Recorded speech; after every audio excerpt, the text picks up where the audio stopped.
Good afternoon, everyone. Thanks for your flexibility and timing today. Just a few things at the top, and then we'll get right to your questions. I am pleased to announce today that the Joint Task Force Red Hill in Hawaii has completed its defueling mission at the Red Hill Bulk Fuel Storage Facility, and that Secretary Austin has approved the transfer of command and control of the Red Hill facility to the United States Navy. Joint Task Force Red Hill, commanded by Vice Admiral John Wade, completed their mission to safely and expeditiously defuel the Red Hill Bulk Fuel Storage Facility roughly 6 months ahead of schedule from the original defueling plan. Rear Admiral Stephen Barnett, now dual-hatted as Commander of the Navy Region Hawaii and Commander of Navy Closure Task Force, will have overall responsibility for the final steps to ensure the safe closure of Red Hill. As you may recall, in March 2022, Secretary Austin directed the defueling and permanent closure of the Red Hill facility and established Joint Task Force Red Hill to lead the defueling efforts and maintain command and control of Red Hill Bulk Fuel Storage Facility. Last fall, the Secretary directed a conditions-based transition of command and control from the Joint Task Force to the Navy Closure Task Force, with the Navy assuming responsibility for Red Hill upon completion of the defueling mission. On March 14th, Secretary Austin convened all key stakeholders to verify that all conditions for the transition, to include final transition review and safety measure turnover, had all been met. Joint Task Force Red Hill and Navy Closure Task Force Red Hill will hold a transfer of authority ceremony later today at the Battleship Missouri Memorial at 4 p.m. local time in Hawaii, 10 p.m. Eastern Time. The ceremony will mark the official transfer of authority from JTF Red Hill to the newly established Navy Closure Task Force Red Hill as they assume full responsibility for the facility and its closure. And between mid-January and the end of March, the Navy Closure Task Force Red Hill was fully integrated with the JTF Red Hill team to ensure continuity of mission for safety, security, and community engagement. The Department of Defense and the United States Navy remain deeply committed to protecting the public's health and preserving the environment. The Navy will continue its work to safely close Red Hill while protecting the safety of the surrounding community and being responsible environmental stewards in Hawaii. The transfer of authority ceremony will be broadcast live on defense.gov.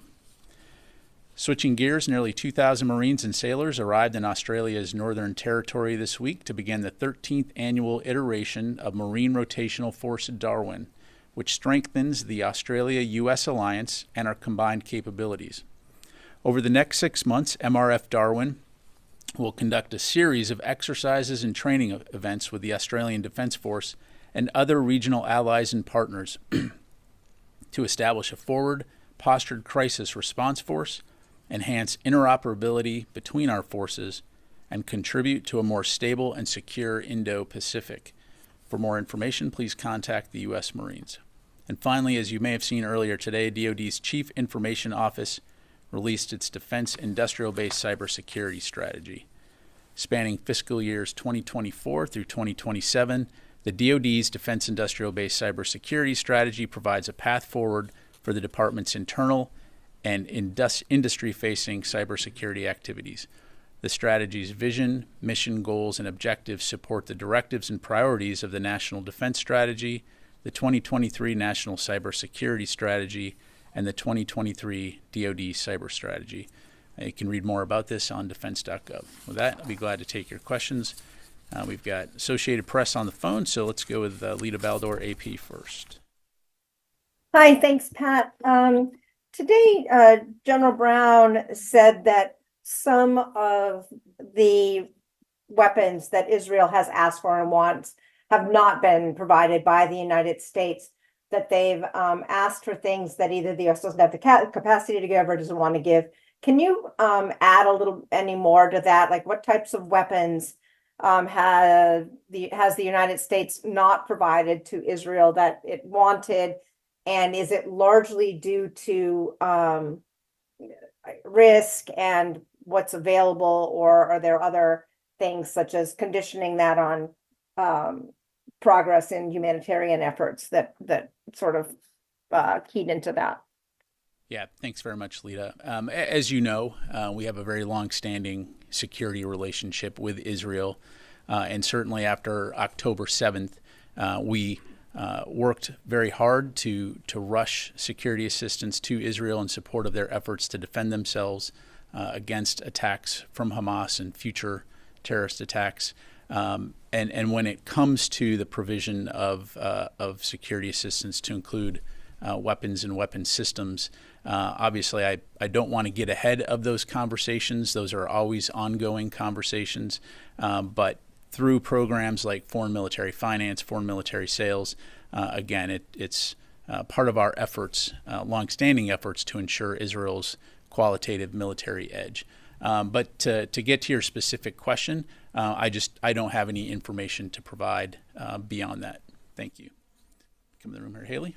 Thank you. I'm hoping just to get updates on a few things. One, on the BENITAS and the Army assets heading to Gaza, if those are still expecting to arrive on time, or sort of when we can expect that. And then also on the additional Abbey Gate review, on sort of when that release will be coming. And then anything you have, I know Congress is out, but any update you have on conversations Secretary Austin has had on the supplemental with lawmakers, any talks he's having with them? Sure. On the Abbey Gate review, I don't have a date to provide. Certainly we'll keep you updated on that front, as will U.S. Central Command. When it comes to the joint logistics over the shore capability, the BENITAS, and the other ships associated with that effort, to my knowledge, everything's on track so far. We talked about the fact that we anticipate that capability will be operational within 60 days. So we're, almost halfway there. But again, we'll certainly keep you updated on that front. But again, right now, based on the information I have, everything is proceeding according to schedule. In terms of the Secretary's engagement with the Hill, I don't have any specific calls to read out to you now, other than to say he and the department writ large continue to remain actively engaged with Congress and to work with Congress to try to get the supplemental passed. You've heard the Secretary say many, many times that it is vital that we have that additional financial support for multiple reasons, not the least of which is to continue supporting Ukraine in their fight. Thank you. Will. So Niger said yesterday that the U.S. would at some point soon present a plan for the disengagement of American troops from the country. So is such a plan in the works, and do you have any update on the status of U.S. forces there or their future in the country? Yeah, thanks, Will. I did see that article. I think you're familiar with the outlet that it ran in. I really don't have anything on that. To my knowledge, there continue to be ongoing discussions at this time. We'll, of course, keep you updated if there's anything new. There's been no decisions made at this stage on the movement of U.S. forces, and we're still working to get clarification from the CNSP in that regard. So we'll keep you updated. Let me go to Tom and then here. Thanks, Pat. Two quick follow-ups. One is, what led to the 6 months early action on Red Hill? You said they moved 6 months in advance. And my second question is, has there been any more clarity on who will be the NGOs that the U.S. will be working with once the pier is constructed in Gaza? Who will be taking the aid from any more? On Tuesday, Sabrina was unsure. It's an ongoing thing, I realize. Any more clarity on that? Thanks. Yeah, thanks, Tom. On your first question, I think it's a real testament to the effectiveness of Joint Task Force Red Hill, the team led by Vice Admiral Wade, and their commitment and dedication to taking this task very seriously for all the obvious reasons, not the least of which is the public interest in ensuring that we're doing right by the state of Hawaii and the people in Hawaii. And so, they worked expeditiously to do it as safely as possible. And so, obviously we're very glad to see that things have moved along quickly and are confident that the Navy Closure Task Force Red Hill will continue that tradition. In terms of the NGOs and the efforts to receive and distribute aid, as Sabrina highlighted, that work is still ongoing. USAID has the point when it comes to, and State Department have the point when it comes to working with NGOs in that regard. Certainly the DoD is part of those conversations. I just don't want to get ahead of the process right now. But as I mentioned to Haley, we'll be sure to keep you updated. You did anticipate my question. So USAID is going to be essentially the point agency to deal with that end of the operation? Well, USAID is the point for the United States government when it comes to working with NGOs and humanitarian assistance as it relates to Gaza. So certainly we're working with state and AID on that front. And again, we'll keep you posted. Yes, sir. Yes, Daniel Compatangelo for the Italian television. So there's been, for many years in Europe, there's been ongoing talks about creating a military force to protect Europe itself towards Russia and attacks. Although being part of NATO, Europe appreciate what President Biden been doing all those years to strengthen the alliance. But what would the answer from the Pentagon if Europe would have their own military force to protect themselves? It's some states in Europe brought that up lately. Yeah. Well, I mean, that's certainly a question that Europeans and the European Union would need to respond to. As you know, the United States has been committed to working with European nations to include NATO for a very long time when it comes to European security. I think we all have a vested interest in a secure, stable, peaceful, prosperous Europe, as evidenced by the last 75 years. But when it comes to those kinds of decisions, those kinds of policy decisions, I just don't want to get into hypotheticals at this point. And so I'd refer you to the EU on that. Let me go to the phone here. Jeff Shogel, Task and Purpose. Thank you. So the defueling mission at Joint Task Red Hill is done. Does that mean all the petroleum-based substances are no longer in storage, or that they still have to clean up sludge and other residue in order to make it completely clean? Yeah, thanks, Jeff. So, right up front, the department will remove every single drop of fuel from the facility as we've been directed to do. And so what Joint Task Force Red Hill has done is they've removed all the fuel in the bulk fuel storage facility that could be accessed by either gravity flow or other non-destructive means. And so there is a small quantity, approximately 4,000 gallons, of known residual fuel that remains in the facility. And so Navy Closure Task Force Red Hill, they are best situated to remove this known residual fuel as it can only be removed by what's known as destructive means. And so, in other words, thermal oxidation, essentially in layman's terms, as I understand it, burning it out. But this is, and this is covered in the Navy's closure plan. They will also, Navy Closure Task Force Red Hill will also remove the pipelines as well as the sludge that is in the bottom of the tanks. And they estimate there's approximately 28,000 gallons of sludge in the bottom of those tanks, and they'll remove any unknown quantities of residual fuel or related products in the facility until the bulk storage fuel facility is closed. Come back in the room here. Yes, sir.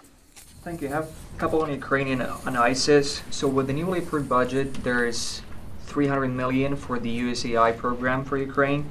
Have you considered using those funds to procure additional items for Ukraine, like much-needed artillery rounds, for example?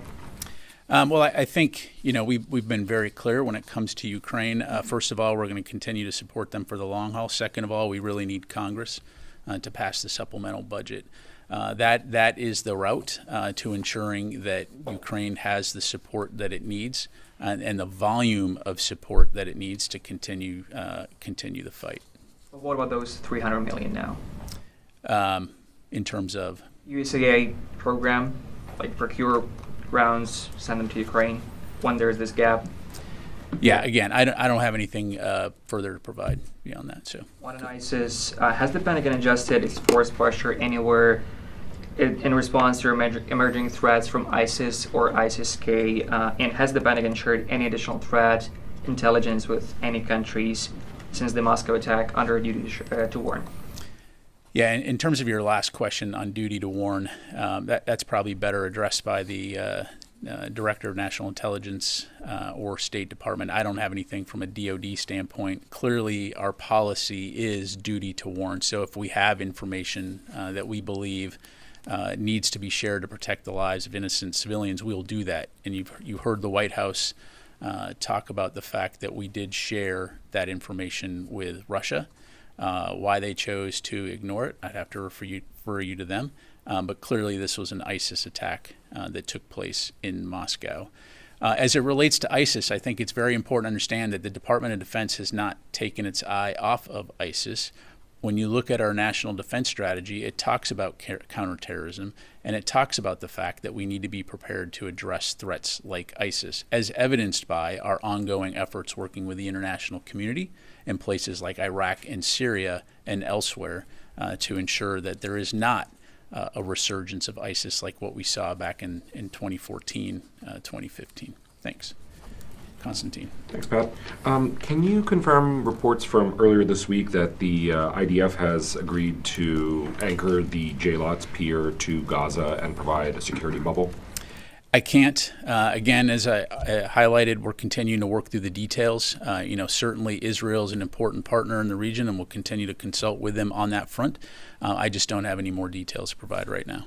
And just to follow up on that, do you get the sense that we'll have those details before the pier is set up? Of course, yeah. I mean, but again, it's a matter of wanting to make sure that we get you factual, finalized information, recognizing there are OPSEC considerations, but also the fact that once those trucks start rolling off the causeway with aid, it's going to be obvious. So we'll make sure that we get you that information. Time for a couple more. Yes, ma'am. Are MREs part of the aid package going for the Gazans? There was some discussion about this earlier today, and whether there might be a need for additional nutritional content that's specific to developmental needs of the very young. Yeah, so it's a great question. So again, it's important to put the Department of Defense efforts into context as part of a broader U.S. and international effort to get aid into Gaza. And so the Department of Defense is one part of that bigger effort. And so MREs are a way that we can get nutrition, get meals to people who urgently need that support, recognizing that MREs obviously are made for militaries, right? And so they're very high in caloric content. They're very high in nutrition. But it's not the only type of aid that's going into Gaza, and it's clear that more aid needs to be getting in, which is why again USAID, State Department, DoD working with the international community to do that. All right, take two more. Yes, ma'am. Sir, I wanted to ask about, you mentioned the DoD CIO's release of the Defense Industrial Base Cybersecurity Strategy. How optimistic is the Secretary about the work that needs to be done from the Defense Industrial Base in shoring up there through cybersecurity practices? Not just traditional DIB companies, but smaller companies, non-traditionals, and even software companies. Well, I mean, as you highlight, it's not just the big companies. It's also important to take care, think about the subsidiaries, the subcontractors, the smaller companies. And that is a conversation that's always going on, right? Recognizing the fact that you want industry to be free, to be innovative and creative and have open systems where it makes sense. But at the same time, recognizing that within the bounds of privacy and propriety, we also don't want to do something that's going to potentially introduce vulnerabilities. And so those are the kinds of conversations that happen at multiple levels, and certainly something that the Secretary is aware of and something that the Department will take into account. Thank you. Thanks. I'd like to ask about Ospreys. Have there been any reports of trouble since the OPR Sprite suspension was lifted? And is the investigation still ongoing? So to my knowledge, the Air Force investigation is still ongoing. I'd have to refer you to the services for specifics on the current status of their aircraft. I'm not aware of any issues at this time, but again, I'd have to refer you to the individual services. Thanks very much, everybody. Appreciate it.